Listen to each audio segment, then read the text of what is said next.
Hey, thanks so much for tuning into another episode of the Christian Indie Artists and Songwriters Podcast. I'm your host, Brian, and on today's episode, we're going to talk about co-writing.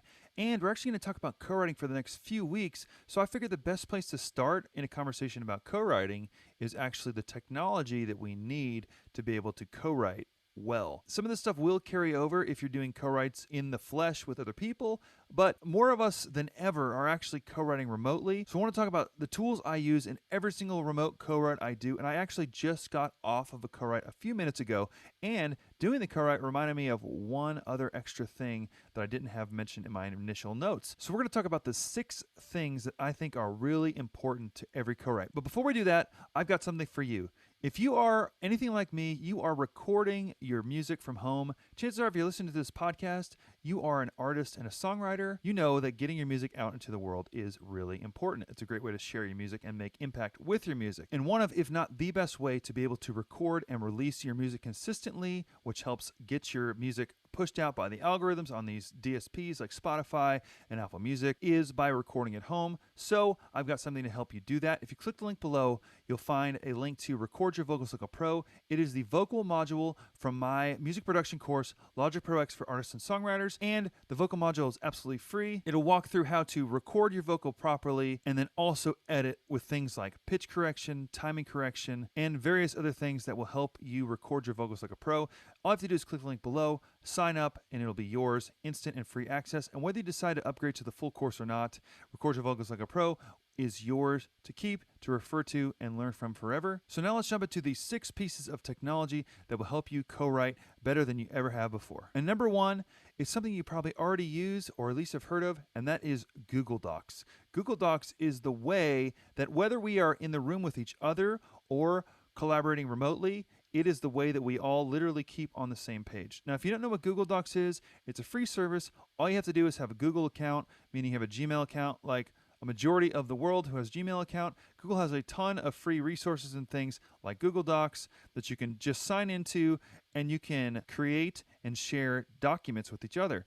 And the thing that's really powerful about this is not only is it fully shareable and it's in the cloud, but you can actually edit in real time and go through all of the different ideas, throw out ideas, erase, delete, or add in your own ideas, and everyone can watch each other type and edit. So it's a really great way to stay on the same page. Again, it's free, and the other benefit is that these documents are there forever because they're stored in the Google Cloud. So whether you're looking at it today or you're going back to rewrite it in a month or in 25 years, it will still be there as long as Google's around, and I would think that Google's not going anywhere, so your documents are safe and stored. So Google Docs is the first piece of technology, and honestly, one of the most important pieces of technology to help us co-write together. And the second piece of technology that's really crucial and vital to co-writing is Zoom, literally what I'm using right now to record this podcast. And it's kind of funny, back in 2017 when I started to co-write, I'd never heard of Zoom.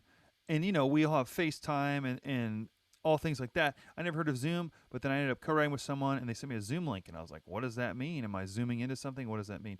So of course it ended up being Zoom, and this is several years ago. And honestly, since then, it's been the way that I have done all of my co-writing, remote co-writing. And it wasn't until this past year where the pandemic struck up and everybody and their grandmother uses Zoom all the time, which has actually been a really huge help because now it's not like, what's Zoom? Everyone knows what Zoom is. So with that, obviously it helps us keep connected visually. Also, there's ways you can share your screen, which is super easy and handy, and you can share documents. So really, Zoom is a great tool to be able to co-write with each other. And I will kind of go back to what I just said about how now that it's become normalized, kind of before the pandemic when everybody was more co-writing in person, I feel like Zoom has really enabled us to step outside of our normal writing groups, writing camps, whatever that looks like, and actually collaborate with new people. And I co-write with people that are local, but we still do it on Zoom because it might be more convenient to do it at night.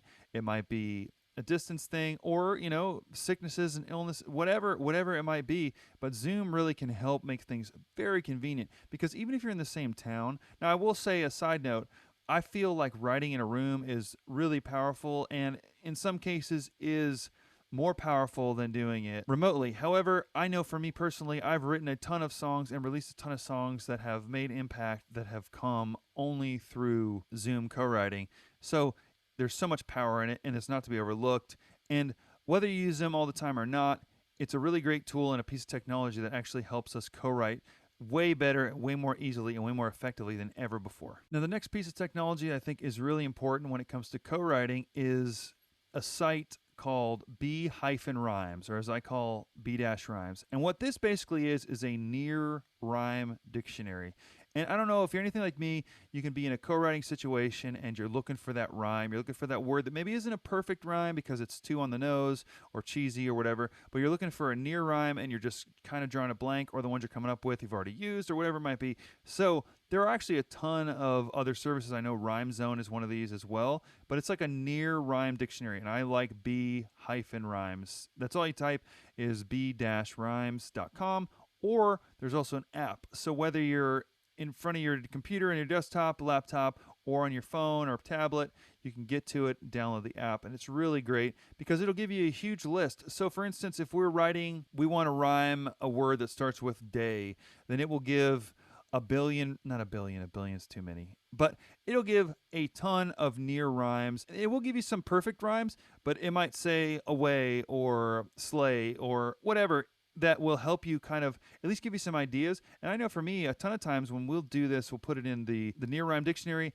and we may not even use any of the results that it gives, but it'll kind of spur us on to the next idea. So having a near rhyme dictionary at your disposal during a co-write is really important and a great way to use technology to help get better at co-writing. The next one I wanted to talk about is someone in the same ballpark as the near rhyme dictionary, but that's a tough word to say for me.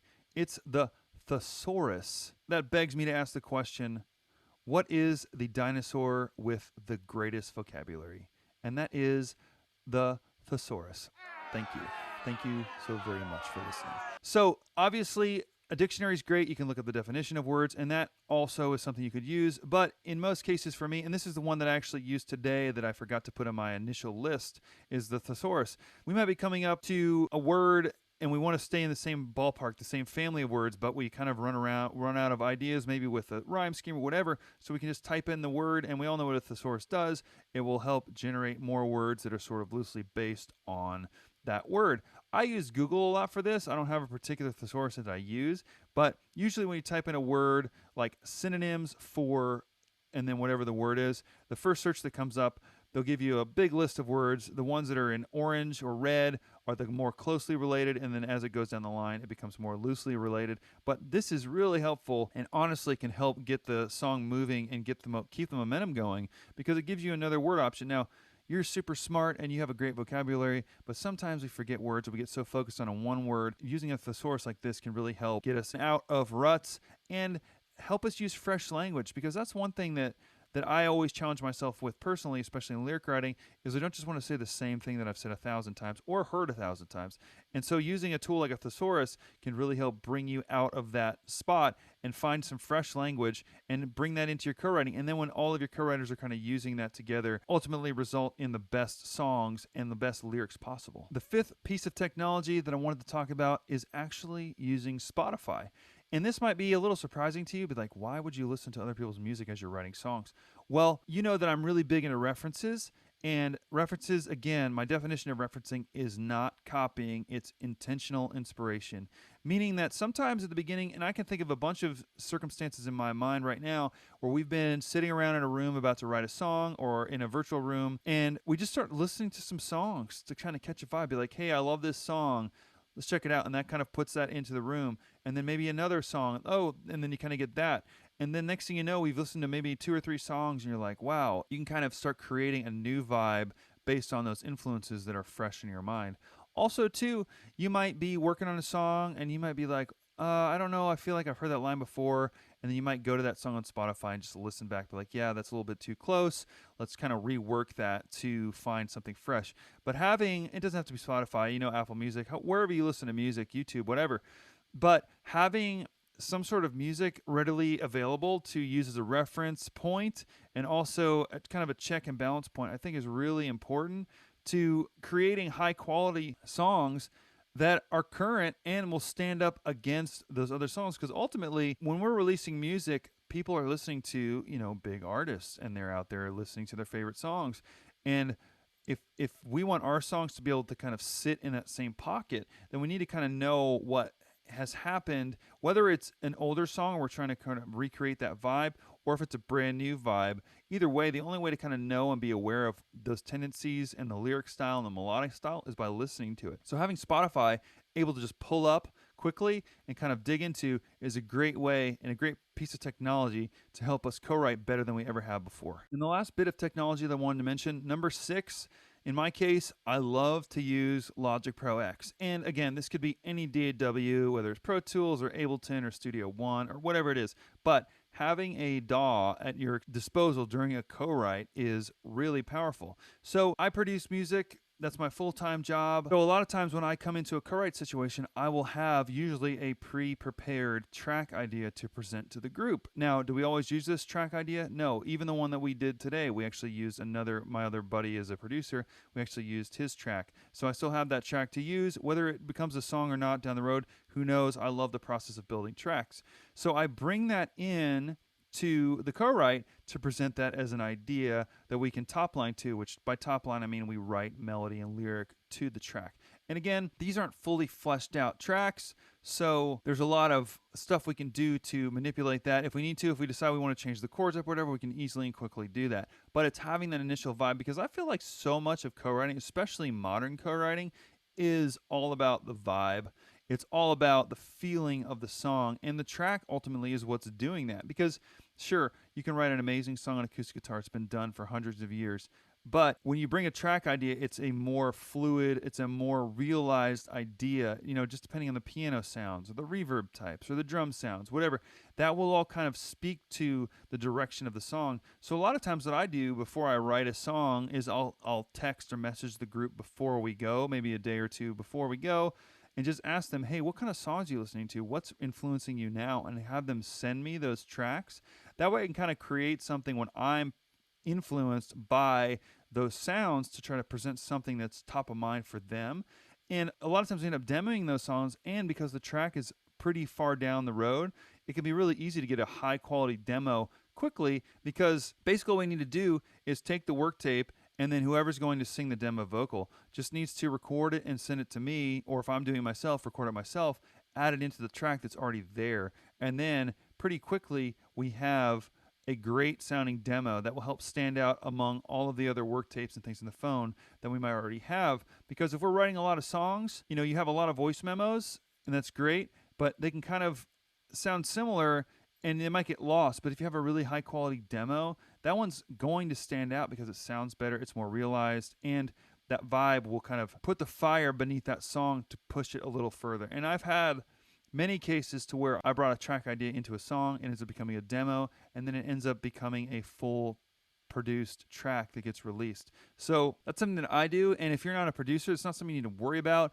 It's just something that I know that I've done this for the past probably couple years, where I'll always bring a track idea into a write to help establish that vibe, and also kind of be already working towards the demo so that we all have something that we're happy and excited to share after the song is complete. So that's it. Those are the 6 pieces of technology that I use every single time I co-write, and I know that they will help you on your journey if you're not already using them. But between having Google Docs, using Zoom to actually communicate, then using a near rhyme dictionary like B-Rhymes, get fresh ideas and rhyme schemes, then use a Thesaurus to make sure that all of our words are fresh, and then using Spotify or another music listening platform, streaming platform, to help keep ideas and innovations and inspirations fresh. And then, like in my case, I like using a DAW to help actually track up ideas. And through Zoom, I can share my screen so they can get high quality audio of my actual session. I'll just share my session screen, share it directly to them, and a lot of times we'll loop the track and then we'll just write to it in real time together. So that can be really handy and to keep things really efficient and proficient as we write together. So I hope that that makes sense, and I hope that it's helpful. I want to know, what tools do you like to use best in co-writing? And do you do mostly in person or mostly virtual writes? Comment below and let me know which one you prefer or which one you do the most. Also, don't forget to subscribe and like this video. That really helps. The more subscriptions we have, the more likes we get, the more people get a chance to see and hear this podcast and watch these videos on YouTube if you're watching on YouTube. So it's really important. So if you just take a second, click the like button, hit subscribe. If you did subscribe when you listen to this, just say I subscribed in the comment box. That'd be super helpful. Also, if you're listening to this on iTunes, don't forget to leave a review. If you're on Spotify, don't forget to follow the podcast. And then again, click the link below, get Record Your Vocals Like a Pro for free. That way you can create the best sounding vocals in your own home studio. And as always, thanks so much for stopping by the CIS podcast, and I will see you next Friday at 5 a.m. Eastern.